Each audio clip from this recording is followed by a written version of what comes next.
La sclérose en plaques, c'est une maladie inflammatoire qui va dégrader une structure qu'on appelle la myéline dans le système nerveux central. Qu'est-ce que c'est que la myéline? La myéline, c'est une enveloppe qui entoure les prolongements des neurones, ce qu'on appelle les axones.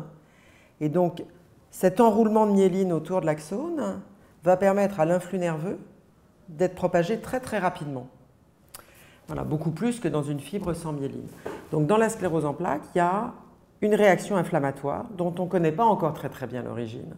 Et cette réaction inflammatoire, avec des cellules inflammatoires, des anticorps, des molécules produites par les cellules inflammatoires qu'on appelle les cytokines, va détruire en plaques la gaine de myéline.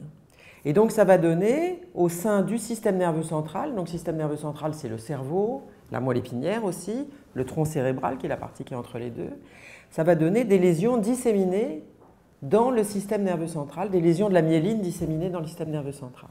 Dans la sclérose en plaques, il y a à la fois une atteinte de la myéline, mais aussi une atteinte du neurone. Parce que le neurone, privé de sa gaine de myéline, souffre et va progressivement se détériorer de façon irréversible.